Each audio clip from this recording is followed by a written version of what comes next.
Congress working committee में गांधी वाड्रा परिवार के समर्थकों का बोलबाला होने की वजह से सोनिया गांधी पार्टी पर अपनी पकड़ बनाए रखने में सफल हो गईं और साथ ही पत्र लिखने वालों की जमकर बेइज्जती भी हुई।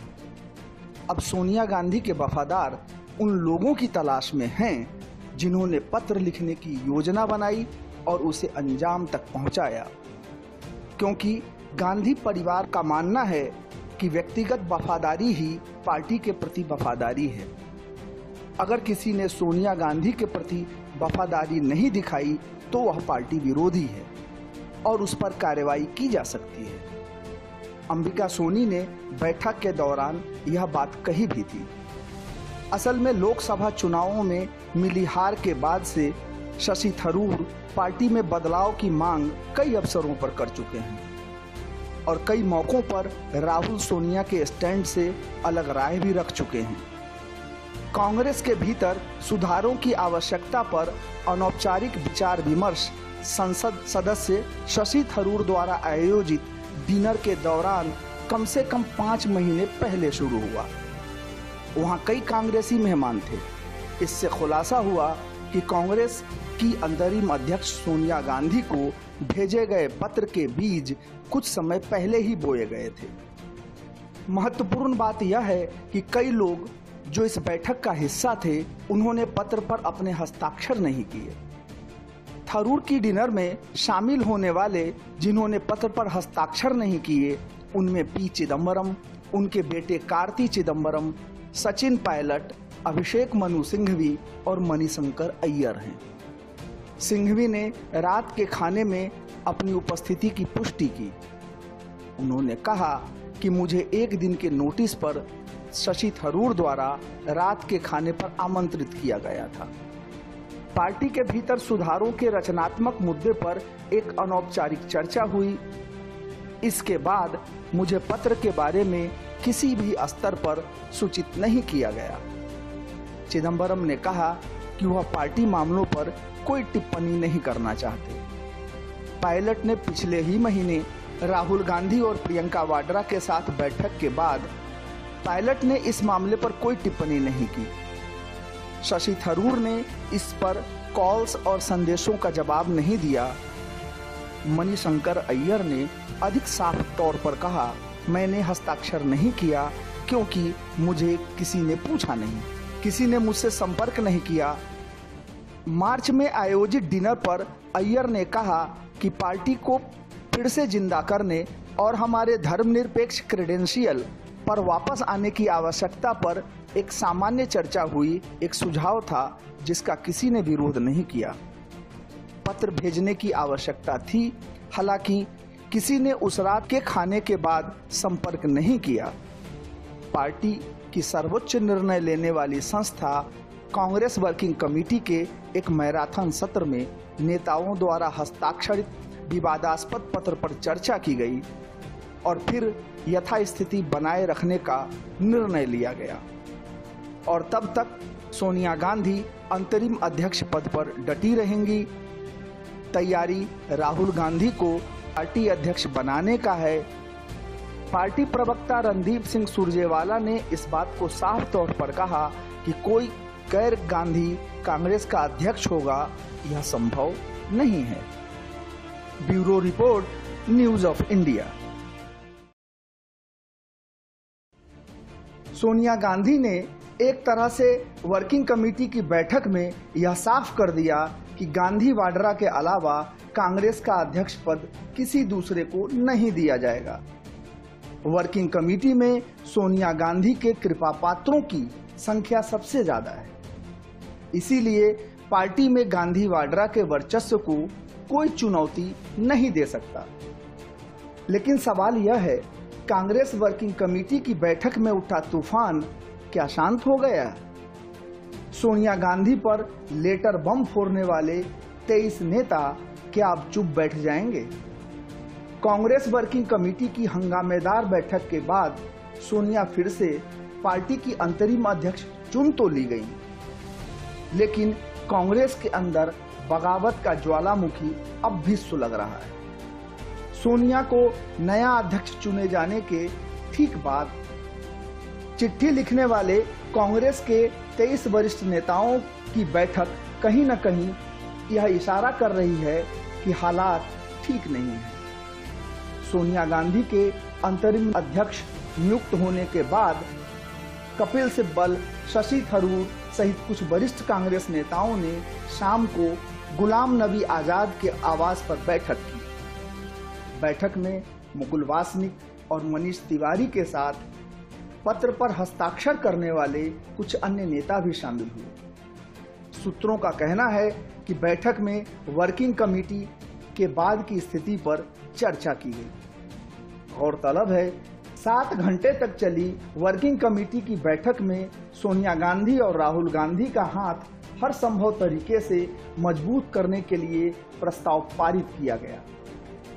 जिन नेताओं ने सोनिया को चिट्ठी लिखी उन पर सोनिया के वफादार माने जाने वाले अहमद पटेल ने भी निशाना साधा। सूत्र बताते हैं कि सोनिया चिट्ठी लिखने वाले नेताओं से बेहद नाराज हैं। जिस तरह से सोनिया को फिर से अंतरिम अध्यक्ष चुना गया, उससे पार्टी में उनकी स्थिति और दमदार होकर उभरी है। वहीं विरोध करने वाले नेताओं के लिए पार्टी में मुश्किलें बढ़ने के संकेत हैं।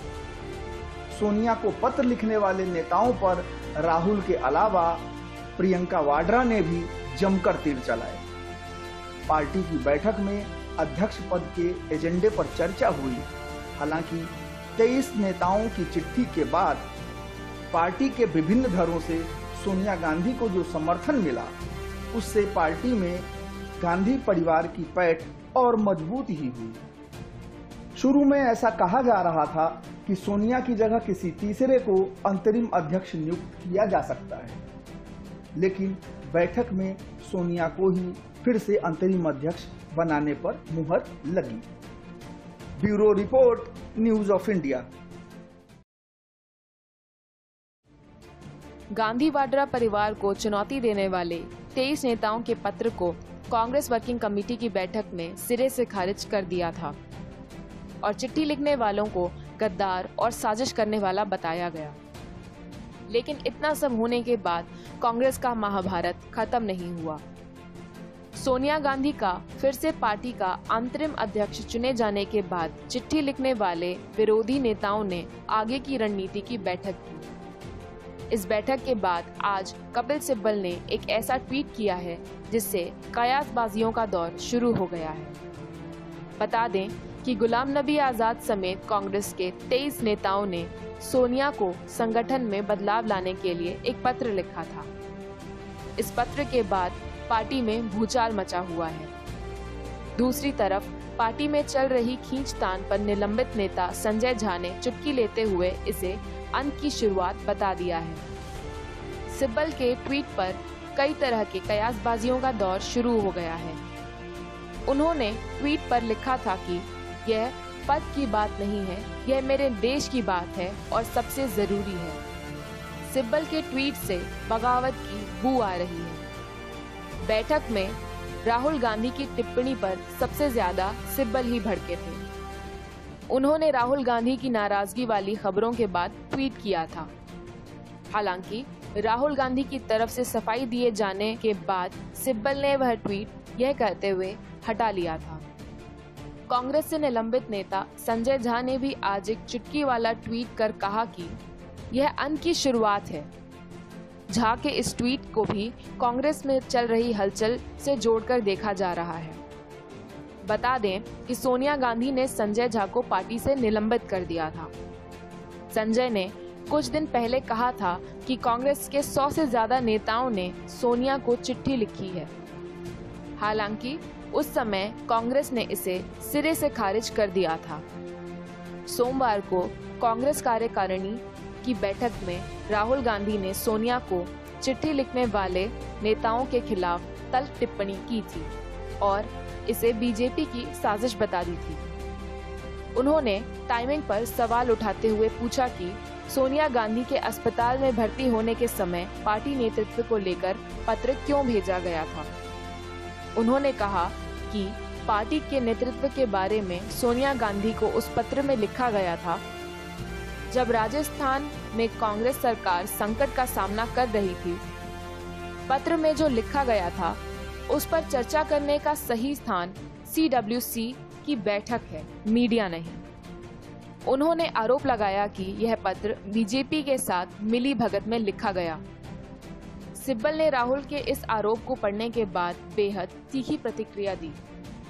उन्होंने अपने ट्विटर बायो पर कांग्रेस हटा दिया। इस ट्वीट में सिब्बल ने कहा, राजस्थान हाई कोर्ट में कांग्रेस पार्टी को सफलतापूर्वक डिफेंड किया। मणिपुर में बीजेपी सरकार गिराने में पार्टी का बचाव किया।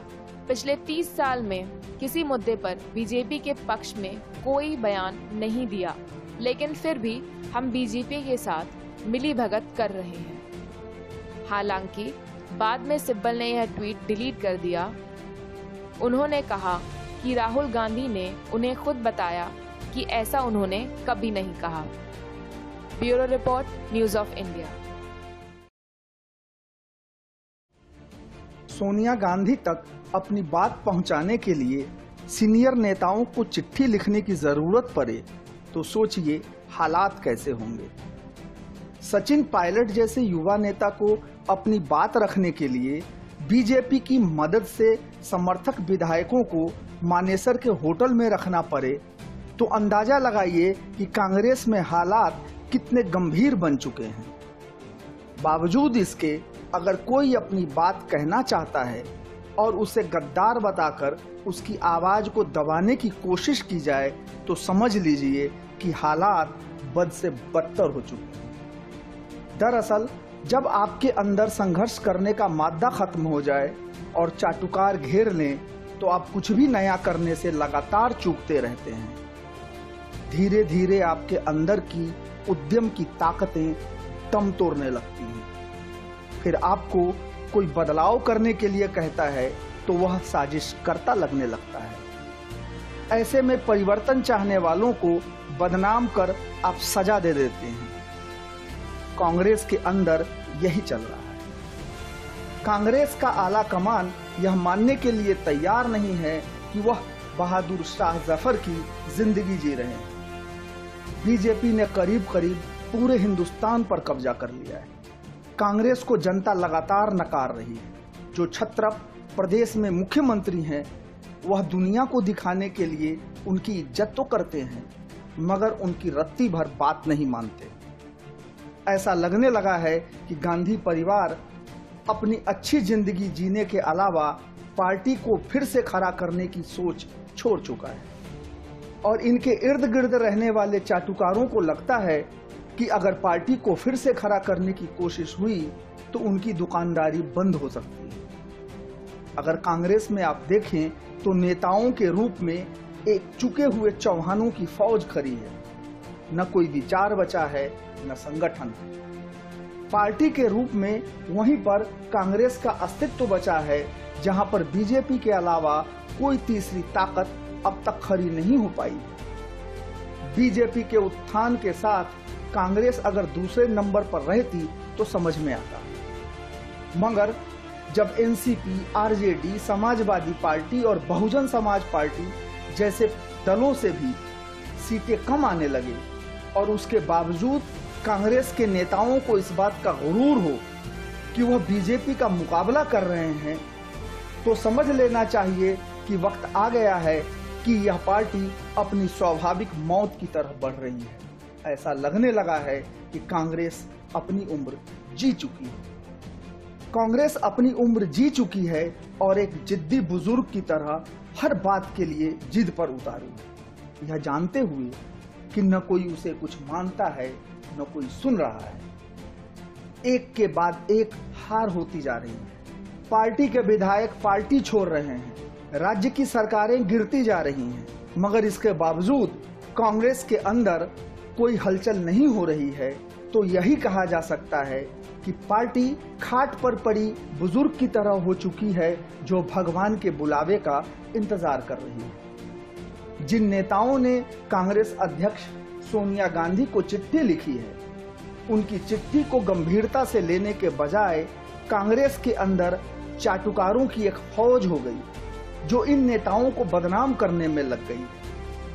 ज्योतिरादित्य सिंधिया को भगाने वाले दिग्विजय सिंह और सचिन पायलट को भगाने की ताक में लगे अशोक गहलोत चिट्ठी लिखने वाले नेताओं को कोस रहे हैं, यानी जो मजे में है वह यथास्थिति चाह रहा है और जो हाशिए पर है वह बदलाव चाह रहा है। जिस अंबिका सोनी और गुलाम नबी आजाद को आप इस उम्र तक ढो रहे हैं, उसमें अचानक चिट्ठी लिखने के बाद खोट नजर आने लगे। हो सकता है कि यह चमचागिरी बरकरार रखते इनमें अभी भी कांग्रेस आला कमान को भरपूर प्रतिभा नजर आती। अगर यह लोग इस उम्र में भी पार्टी में शीर्ष स्थान पर बने हुए हैं तो इसके लिए जिम्मेदार कौन है? कांग्रेस की समस्या है कि वह बुजुर्गों को छोड़ नहीं रही है और युवा नेतृत्व के नाम पर नेता पुत्रों के अलावा उसके पास कोई नेता नहीं है। कांग्रेस के लिए बेहद आसान है कि ज्योतिरादित्य सिंधिया और रीता बहुगुणा जोशी जैसे नेताओं को लालची कहकर अपने घर के दरवाजे बंद कर चादर तान कर सो जाएं। कांग्रेस के साथ समस्या यह है कि उनके पास न तो नेता बचे हैं और न ही कोई नीति बची है। जो भी नेता नजर आते हैं कांग्रेसी नेताओं को अपने घर में ही नजर आते हैं। मध्य प्रदेश में कमलनाथ और दिग्विजय सिंह को कांग्रेस का भविष्य अपने बेटों में नजर आता है। फिर कैसे उम्मीद की जानी चाहिए कि कांग्रेस के जिन नेताओं ने बदलाव के लिए चिट्ठी लिखी है उनको कांग्रेस के दूसरे नेताओं से समर्थन मिल पाएगा। मनीष तिवारी, मिलिंद देवरा और जतिन प्रसाद जैसे नेताओं की छटपटाहट कांग्रेस आला कमान को सुनने में अगर परेशानी हो रही है तो समझ जाइए कि कांग्रेस के अंदर बदलाव को लेकर भारी अंतर्विरोध है। कांग्रेस के अंदर फिलहाल हालात ऐसे हैं कि एक तरफ बुजुर्ग नेताओं की फौज खड़ी है तो दूसरी तरफ नेताओं के बच्चों की फौज। प्रधानमंत्री नरेंद्र मोदी और गृह मंत्री अमित शाह से मिलना तो आसान है, मगर किसी कांग्रेसी कार्यकर्ता के लिए राहुल गांधी से मिलना बेहद मुश्किल है।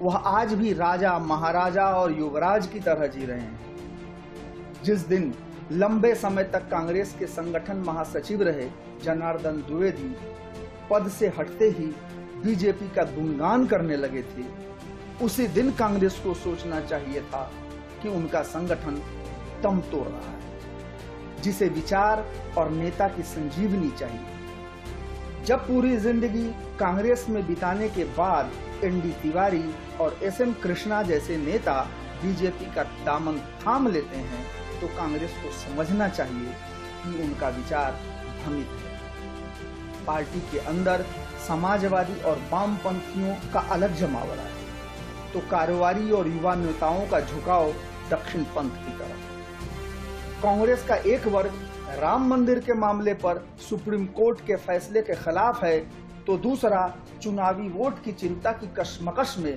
राम मंदिर की बधाई देने के लिए आखिरी दिन तक इंतजार करता है। कांग्रेस के पास ना तो कोई अच्छा वक्ता है और ना ही कोई ऐसा नेता जिसके जीवन शैली का अनुसरण कर कार्यकर्ता चुंबक की तरह पार्टी से चिपके रहे। अगर इन 23 नेताओं के पत्र का कांग्रेस के चाटुकार नेता विरोध कर रहे हैं तो उन्हें साथ ही साथ यह भी बताना चाहिए कि कांग्रेस के लिए आगे की रणनीति के लिए रोड मैप क्या है। अगर यह वह बदलाव नहीं चाहते हैं तो क्यों चाहते हैं कि यथास्थिति बनी रहे? और इस यथास्थिति में क्या कांग्रेस ट्विटर के जरिए बीजेपी के कार्यकर्ताओं की लंबी फौज को मात दे पाएगी?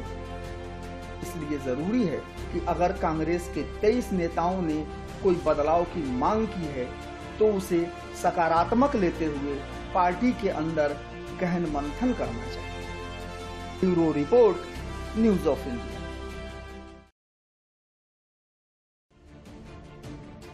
सोनिया गांधी ने सीडब्ल्यूसी की बैठक में वही तेवर दिखाए जो उन्होंने 21 साल पहले विरोधियों को दिखाए थे। 1991 में शरद पवार, पीए संगमा और तारिक अनवर ने सोनिया गांधी के विदेशी मूल का मुद्दा उठाया था।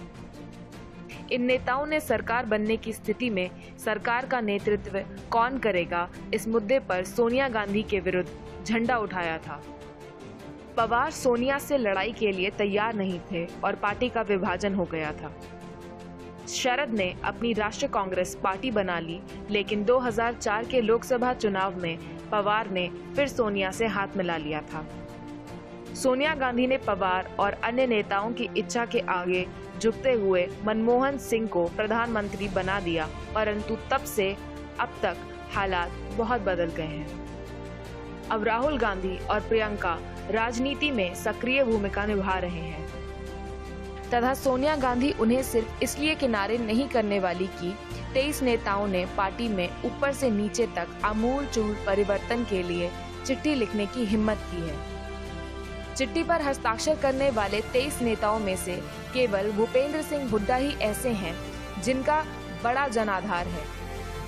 गुलाम नबी आजाद कई दशकों से जम्मू कश्मीर से बाहर है और उन्हें मुख्यमंत्री का पद गिफ्ट में मिल गया।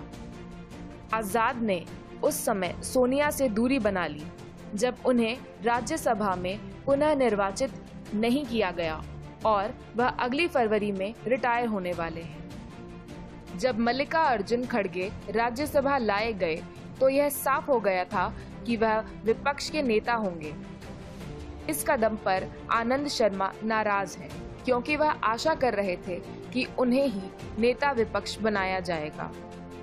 ठीक इसी कारण से इन दो नेताओं ने विरोध का झंडा उठाया है और अपने हाल के लिए राहुल गांधी को जिम्मेदार मान रहे हैं। जहां तक आनंद शर्मा की बात है तो उन्होंने कभी भी लोकसभा चुनाव नहीं लड़ा और यदि वह कभी लड़ते भी तो जीत नहीं पाते। पृथ्वीराज चौहान भी कोई जन आधार वाले नेता नहीं है। अशोक चौहान से समस्या होने पर हाईकमान ने मुख्यमंत्री का पद उनकी झोली में डाल दिया था।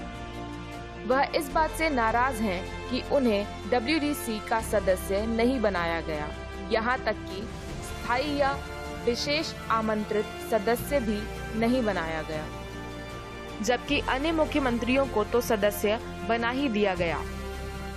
राज बब्बर, विवेक तनखा, जितिन प्रसाद, मुकुल वासनिक, वीरप्पा मोइली, PJ कुरियन आदि वे नेता हैं जिनका कोई जनाधार नहीं है, परंतु वे किसी बड़े नेता के बहकावे में आ गए और सोनिया को भेजी गई चिट्ठी पर अपने हस्ताक्षर कर दिए।